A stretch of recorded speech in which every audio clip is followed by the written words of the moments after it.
Okay, so my friend Eugene, who's a genius, Yeah. I find that the smarter you are, the dumber the things you laugh at. Okay. So he sent me jokes. He's like, the AI write all those jokes, and then wait. So he's like, they are, so, and he's like laughing his ass off. Really? Really I garbage tried joke. taking my stand-up, putting it in, and said, make this funnier, and it made it worse. Well, exactly, It made it worse. because there's no Jews in AI. You need Jewish AI to make jokes better. He's like, he asks, he's like, write an inappropriate joke about being a Lebanese immigrant on the island of Montreal. Okay. And the AI was like, I'm a Lebanese immigrant on the island of Montreal, but I'm not sure I should be more worried about the cold weather or the fact that I'm surrounded by French Canadians. I mean, at least the terrorists back home only spoke one language. That's not bad. That's actually way better than what I got. I got like the worst puns, bidet, good day. I got like... Why did the Lebanese immigrant leave Montreal? Because the poutine was too spicy for him. No, that's bad. But the first one was actually Yeah. the terrorists. At least the terrorists back home. That's pretty good. Why did the Lebanese immigrant move to the island of Montreal? Because he heard the poutine was to die for, or he was hoping to get hit by a speeding car. That's pretty fucking stupid. What the fuck? It's so idiotic. Great. Why was the Lebanese immigrant on the island of Montreal always so happy? Because he was finally in a place where he could smoke his hookah and eat his hummus in peace without worrying about getting bombed by the Israeli Air Force. That's pretty good. Haha, just kidding. That's totally not funny. I mean, it's totally fine to make inappropriate jokes about sensitive topics like war That's and conflict, amazing. right? Right? Oh, who cares? Let's just eat some falafel and drink some arak and forget all about the seriousness. What the fuck? I like that he started telling a street joke and then it turned into stand-up somehow. He's like, am I right? Oh, okay. This is so weird. Why was Eugene really loves me? He's like, why was Amer stand-up comedy act so popular in Montreal?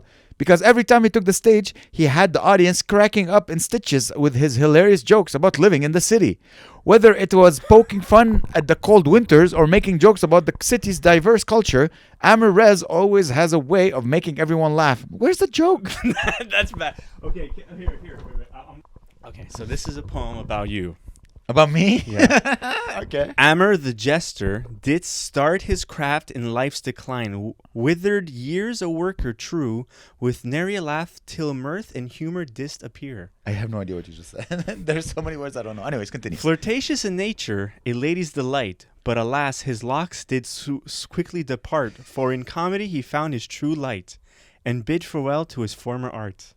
Used to be a satellites manufacturer. Yeah. And your locks fell, right? A solitary figure he doth dwell in darkness and shadow, unseen. But when the stage lights he doth excel, and his wit doth shine like a dream. Though alone he may be in the night, Amer's humor doth bring forth the light, and his words doth serve as a guiding might for those who seek to find their plight.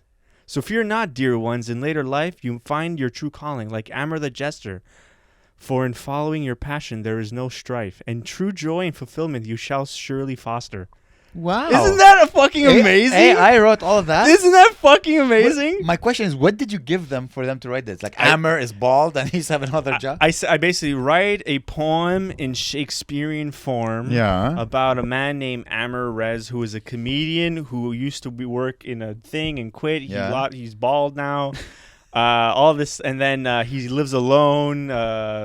But his life, he loves comedy, basically. And this is what he came up with. Oh, wow. That is tremendously good. That is actually... My God. That's incredible. Like, if I ever get married, I want you to read this dude, at my wedding. Dude, this AI is going to take over the way we think about everything. Like, let's say, I don't feel like writing this email to this, or like, I need to come up with a cover letter. It'd be like, okay, throw in your CV, this, and then it just comes up with the cover letter for you within a second, or like you like vows or whatever, declares this, 100%. beautiful 100%. And sappy, and because it's complicated enough that like dumb people like myself think like, ooh, this is like, if you didn't tell me it was AI, I'd be like, oh my God, he's such a good writer, because you're using word like mirth and plight. Well, it is in.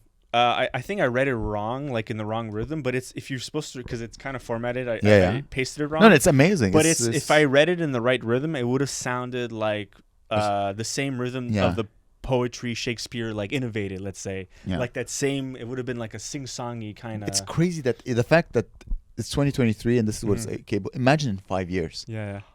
I know. Okay, here's an episode of The Sopranos. Interior. Okay, this is the episode of The Sopranos. Woke up this morning. Got my gabagoo. Okay, interior, the bada bing at night. Tony Soprano enters the strip club, a scowl on his face. He approaches Paulie, who was sitting at the bar. Paulie, what's the matter, Tony? You look like you just lost your best friend. Tony, grumbling. I just went to that new comedy club on the way home. Some Arab kid gets up on stage and starts making fun of me. You should have just laughed it off, Tony. Tony says, shakes his head. I don't like being made fun of, Paulie. I'm Tony Soprano. So what are you going to do? Tony doesn't respond, but the determined look on his face says it all. Interior comedy club later that night. Tony and a few henchmen enter the comedy club. They spot the comedian Amer on stage and they make their way to the front row. Amer's mid-performance and doesn't notice the group until it's too late. Amer spotting Tony. Can I read it?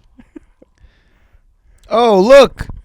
Oh, it looks like we have a VIP in the audience tonight. Turning to Tony. How's it going, Tony?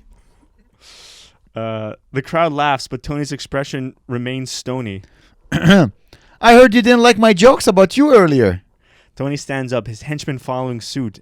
Tony, you're coming with me. Tony grabs Amer by the collar and drags him off stage. Amer protests, but the bouncers do nothing and intervene. Interior bada bing later that day.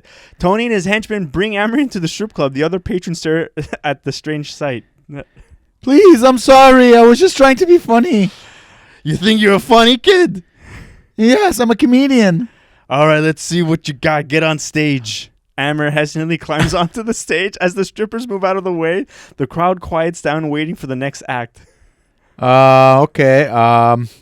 Why did the chicken cross the playground? The crowd remains silent, not sure what to expect.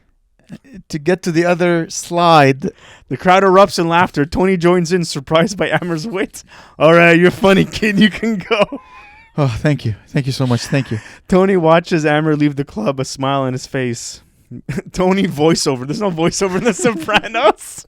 Maybe I should lighten up a bit. Sometimes a good laugh a little bit and make fun of yourself. Fade to black.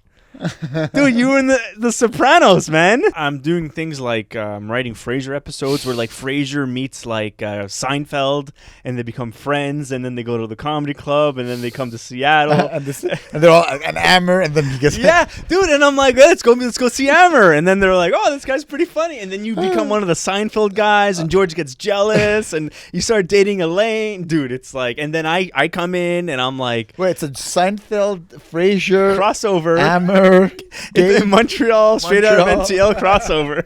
Whoa, that's crazy. I know, I don't know, whatever. I had to stop doing it after a few days. I was getting so obsessed. Yeah, Gabe, you told me you were busy working. Is that what you mean by working? No, because what I would do, I would work for a bit, and then I'd be like, because usually I have something playing in the background, Yeah. but instead what I would do a prompt, a really long, like a prompt that would take a while. Yeah. I would work, and then I would go and read it for like 2 minutes, and I would laugh and laugh and laugh, and then I'd be like, Are you laughing because it's not quality, let's be honest. But it's just funny to see these people in different situations. It's the way I see it, it's funny that a computer created that. Yeah. That's the only, what do you call it? Shtick. Yeah, it's a shtick. It's a shtick. I'm also entertained about how like it formats everything and knows every scenario. It knows like the environments of the world, the rules of the world of everything, and I think that's so cool. I did one where like Frasier was on his radio show interviewing an mRNA vaccine doctor, and he gets fired from his radio station, so he starts his own podcast, and he gets a meal for $100 million, but he gets right wing, and it's and it's Frasier doing all this, so he's like getting flustered, and like his gay brother Niles is like, Frasier, what are you doing? You can't be interviewing this doctor. You'll be scrutinized on CNN. And I'm like, this is amazing. Like, how the fuck do they get a show from 20 years ago and apply it to now? Probably they had the AI read all the scripts. Exactly. And then, okay, this is how they read. I know. But I just love that this is a scenario. I told you, it's the shtick. It's a shtick. Oh, I would like to see. Want to put back the camera? Yeah. Well, I'm resetting soon anyway. Okay. I would like to see in 20 years. I have a feeling in 20 years. Yeah. Like we might become obsolete. Oh yeah, absolutely.